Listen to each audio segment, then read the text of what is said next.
What's up, guys? Shane here from the Twin Suns podcast. As always, guys, I want to bring you a little bit of a different video today. Don't really want to show any gameplay or a specific deck. There's just a lot of hype right now about the seasonal tournaments coming up, so I wanted to talk a little bit about that format and some tips and tricks and things that I'm thinking about going into this. Now, I'm no experienced tournament player in Runeterra. I've played in endless amounts of tournaments for card games that weren't Runeterra. But for this, it's a really, really interesting format, and there's actually a lot going on with it, and you have a lot of options going into it. There's a few different tips and tricks here. I just want to talk about the factor of surprise that you can actually bring into a tournament like this and the setup that they have. There's a lot of interesting things you can do. So mainly, again, like I said, my focus here will be on catching people off guard, surprises, things like that. It's kind of like my play style when I try to make anti-meta decks and things like that. So let's just talk a little bit about Runeterra in general, about the lineup. So jumping over to Runeterra here.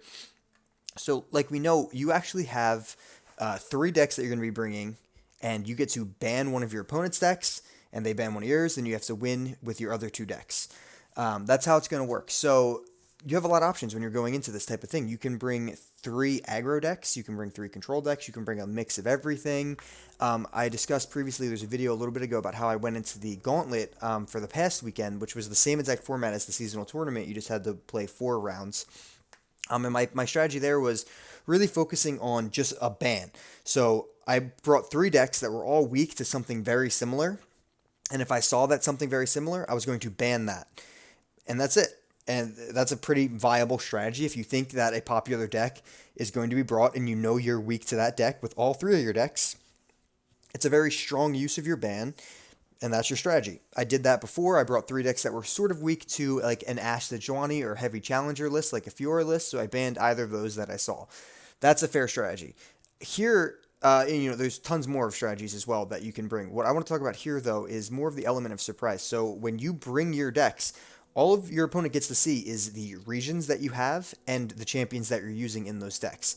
That's not a lot of information. It's a closed deck list tournament, so they don't get to see your entire deck list. Like I know some of the community tournaments are open deck list, and that personally isn't my favorite style just because I do like the element of surprise. So when you come in here, you're actually bringing in closed deck list completely, other than, again, like I said, the regions and the champions that are in that deck. That's all the information your opponent will get of your deck.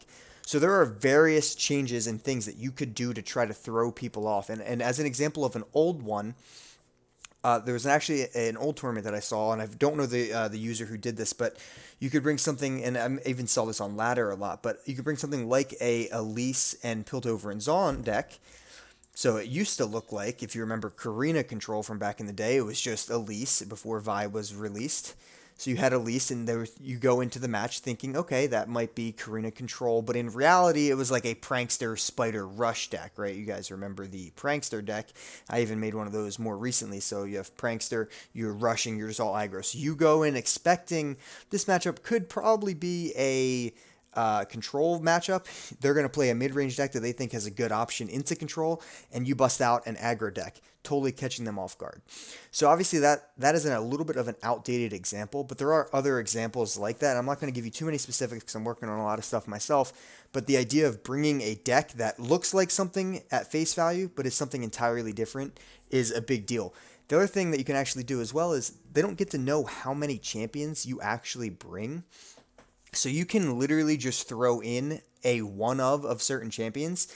And an interesting example that just, is in my mind here. If you run a Shadow Isles and Freljord deck here, you could just simply put in Tryndamere and Trundle as one-ofs and then make a complete rush deck with, whatchamacallits, full-blown Cursed Keepers and Butchers and that whole style of thing and go that route. You could also do like a more heavy mid-range deck and have maybe two of these each to finish off the style, maybe with one Fielder Rush at the back end. But your mid-range, instead of it being all Weirding Stones and all that type of stuff, you can run some more aggressive units. You could actually run Omen Hawks. And, I'm just making the shell of a deck as an example. You could run the Sentry. You could run Ruthless Raiders. And you could put these more aggressive units up front here. And even in this mix, if you really wanted to add a lot of units early, you could even get to the point where you're comfortable putting in They Who Endure. So now all of a sudden your late game deck really turns into a more mid-range. You're trying to finish with They Who Endure more than you are trying to just get to, uh, you know, the end game just to play Feel the Rush. But you can still keep Feel the Rush as a one of, so you can have the cheeky example there. But you'd obviously want to put in some other one drops down early, Cursed Keeper, and you could make a deck that looks like this. Now, it might not be as useful. You could even run Bark Beast as well. It might not be as useful as the deck that would run the same type of style with Callista, but you are bringing the surprise factor that other decks might not see coming. So they could go into this matchup expecting, okay, this is pretty standard Trundle, Tryndamere, Feel the Rush, stall ramp deck, and you're not even running Weirding Stones. You're not even running Catalyst of Aeons. You are just straight up rushing the opponent with a mid-range style deck. That's one example of how to shock people in this type of tournament, by throwing them off purposely with your unit selection here. So we can discard this one. There's plenty of other options as you go in where you can try to, show that you're doing one thing and completely switch up what you're actually doing. I think that's a really strong strategy, but you have to be careful. You don't want to just throw random champs in because it will hurt your deck in the long run. But there are a lot of options. An option I even like is if you're running like a Gangplank. I actually have this deck pre-built, but if you're running like a Gangplank and MF deck with whatchamacallit, this might be a better example of actually my second point, which is you're not really trying to surprise them straight up with your pick, right? Gangplank MF is a pretty standard deck. Now with Piltover, it's kind of a little bit like, okay, they're probably just running more of the possible Mystic Shot, Get Excited options here. But you could run a deck like this with a Funsmith, which is a sort of cheeky ad, even though the buff just happened and it's still solid. But you could run a deck like this and run cards like the Siren that are really going to catch people off guard, that they're not going to be used to dealing with a turn 7 scout that's going to let them build up a ton of extra damage. So that's a little way to kind of just shift the strategy of the deck. So they're probably expecting a burn style deck, but you just amplified how much burn. That's a small fraction of what I mean by an example of a deck that can add certain key cards that are just tournament specific, shocking cards. And I think this is probably my favorite example that I'm running on ladder right now. It's just a Leona ASOL deck, but it's Shadow Isle Splash.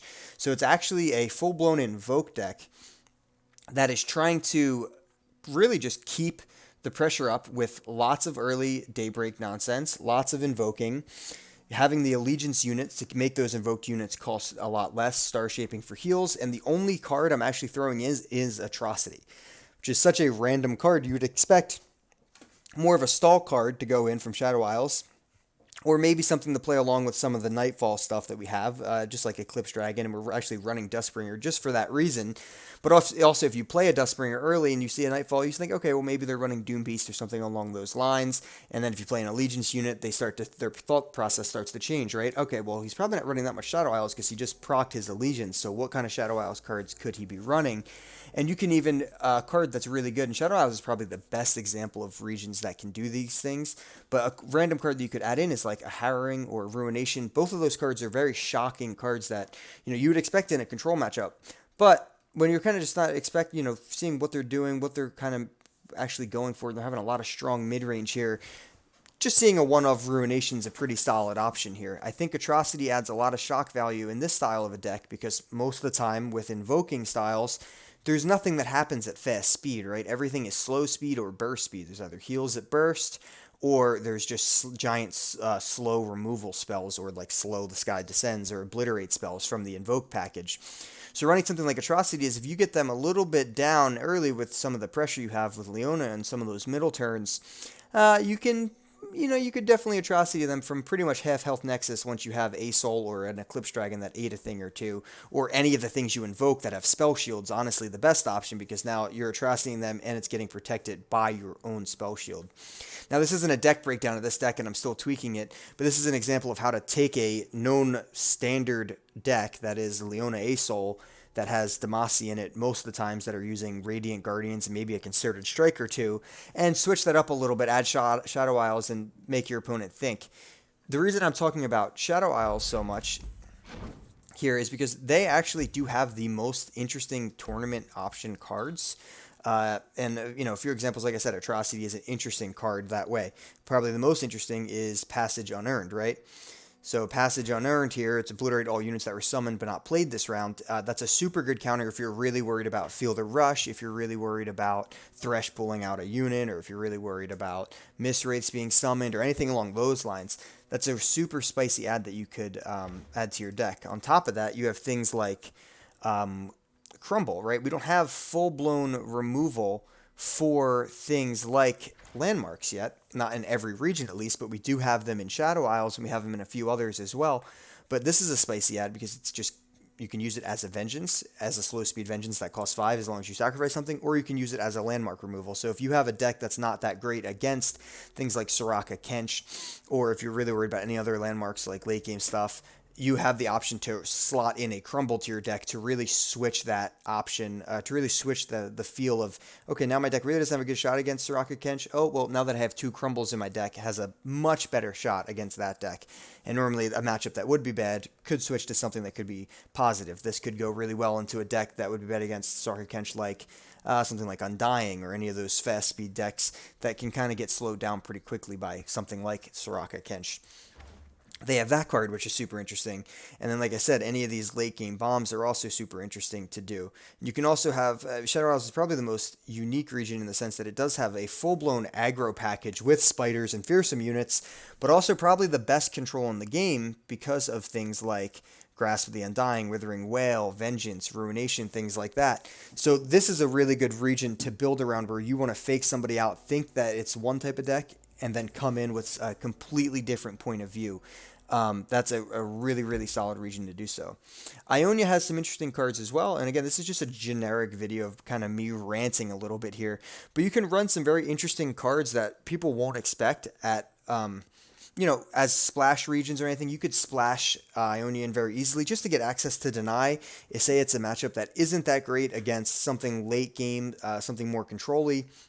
You want to have access to Deny. Well, if you have Ionia in a deck, even like this was used way back for when Scouts really got stomped by a few different Shadow Isles cards, especially like Ruination and things, they would just throw in Deny into their Bannerman deck. It wasn't Scouts, it was Bannerman back then, but just splashing in a card like Deny opens up some of your options in this thing. Also, Go Get It now is a very interesting card to splash in. So you can run a Hecarim Zed deck, and it looks like, okay, it's just going to be an aggressive ephemeral deck, but you could run a full Mist Wraith package and just include a couple Go-Get-Its, right? You could even only run one Zed so you can keep your Allegiance value up, slot in a few Go-Get-Its. Now you have a Mist Wraith fearsome style deck with Hecarim as your finisher still. But that's a nice way to slot that in where it's kind of an unsuspecting card. People aren't going to always be playing around that. Cards like Stand United for a combat deck. There's things like that in all these regions that have really good potential. Even like Mina Swiftfoot, when people were running Pink Trundle a little bit ago, right? They were running Trundle with Tryndamere, still using Feel the Rush, but they slotted in Mina Swiftfoot for the mirror match. And also you can run Deny in that sense. That's a really good option, because this card directly counters things like Feel the Rush. And I know I'm talking about Feel the Rush a lot. It's just an endgame card that was really popular recently. So that's something that's easy to counter. As for overall strategy, I'm not going to go through that. This is more about, just like I said, picking and choosing a few key cards from different regions that I think are interesting slot-ins that could really help. And a lot of times they do cost a lot. Like Judgment might be one of the best in the game. So I'm going to Demacia real quick. Not every deck it can run Judgment, but if you're running Dragons, if you're running Fiora, you can easily slot in one Judgment. And now, if it was an open list tournament, your opponent would know, okay, he has 8 mana, I need to play around that. And now he should respect the fact that you'd have 8 mana left and that you could be running Judgment. But not everyone's going to actually put Judgment in their deck, nor should they, depending on what the deck is. But if you have a deck that it could fit, like I said, something with Dragons, something with Fiora, something with Garen, anything like that, Judgment's a really interesting slot, even though you might not put it on the ladder deck because you're seeing a lot of aggro rush. A tournament's a whole different game from ladder, so you want to try to find cards like this that could slot in. Unyielding Spirits is even another one, right? If you simply just ban Targon in Ionia, even though really not many people are running things that recall right now. So really, if you can ban a Targon matchup that has a lot of Obliterate options and Silence options, you could get some cheeky wins with an Unyielding Spirit on, say, a character like Lux or Fiora, anything along those lines. So there's some very interesting options here. Like I said, even Tiana now that she got upgraded always catches people off guard, right? She just got buffed to an 8/8, which is pretty obnoxious at tough because she can trade into like anything, including a Mind Splitter, and live. But that's a 8 cost rally that people aren't going to expect all the time. And these aren't cards that you want to run a 3 of, but they're cards that you want to run 1 or 2 of as you go. And like I said, there's plenty of other options for all these different regions. Obviously, Captain Farron is just a generic card. I do like Apprehend in this style, or in Noxus here. This is a very interesting card if you are running a Darius Rush deck. Not everyone's expecting something like an Apprehend or even a Shunpo. And now these cards might not make your everyday deck online, and that's probably for a specific reason, right? They're not as consistent, but again, tournament play is going to be a lot different coming up, and something like a Shunpo where you can catch somebody with a rally that they were not expecting at all can end a game as a surprise factor. In general, to wrap up, I'm talking about different cards, I'm talking about different decks that you can bring, and kind of just brainstorming in general with you guys. But in general, I think the art of surprise in a tournament like this, that's a closed deck list tournament where you can play mind games, is going to be massive. On top of that, if you can just bring an entire deck that just isn't familiar to people as well, that you know you have a strong piloting with, that's a huge bonus, right? If I'm going into every matchup and I'm saying, okay, well, there's Scouts, there's Discard Aggro, there's Trundle Tryndamere, I know what those decks are going to do. I know what to expect from those decks, so I know how to play into those with whatever decks I'm bringing. But if I go into somebody and they're playing something I don't know or I'm not familiar with, and I have to start thinking, all right, what could they be running? That is a huge advantage that you have. So if you are playing decks that are known, I suggest adding 1 or 2 spicy cards to help the unfavorable matchups typically, and also just catch people off guard. And if you're playing decks that aren't unknown, just make sure you're familiar with them 100% beyond any other thing. Be comfortable with every single deck that you're bringing in, and make sure that you have piloted that deck plenty of times. So this is video 1 of possibly a series that I'll do as we get closer and closer to the seasonal tournament here. This is more about the art of surprise, and again, it's not an exact guide, exact details, just to get your mind moving a little bit, brainstorming. Actually, just because my card, my screen is resting on it, Scorched Earth is another fantastic card to slot into a Noxus deck, especially if, again, you're worried about something like Soraka Kench. But like I'm just saying, get your mind moving a little bit with these cards. What cards actually have the ability to swing matchups from something that's unfavorable to something that's a little bit more close to 50-50 or even a favorable matchup, and start thinking about those. Now, when you're going into the tournament, again, just bring things that you're comfortable with, and if you know, if 100% you have stuff that you're comfortable with, think about adding these slot spicy cards that I'm calling them, that are just a little bit different, that are adding just a little bit more of an edge for you in certain matchups. Again, this will be video number 1. I'll probably do a few more of these talking about what lineups I'm bringing in, what things I've been testing lately. I have a lot to do in 2 weeks here. I'm at like top 300 right now in Masters. I'm trying to stay at least top 3 to 200 to make sure I get into the seasonal tournament as well as trying to do the gauntlet, have 4 Prime Glories, trying to get my 5th this weekend now. But just want to drop a quick little video here just talking about Art of Surprise. So guys, if you haven't, subscribe, like this video, comment below any other cards that I missed that are coming to you that you're saying, oh, isn't this card super surprising? Because there's 100 of them, and not all these cards have seen a lot of play on the ladder, and that makes them even more powerful when it comes to a tournament. So guys, thank you for checking out the video, and stay tuned for more.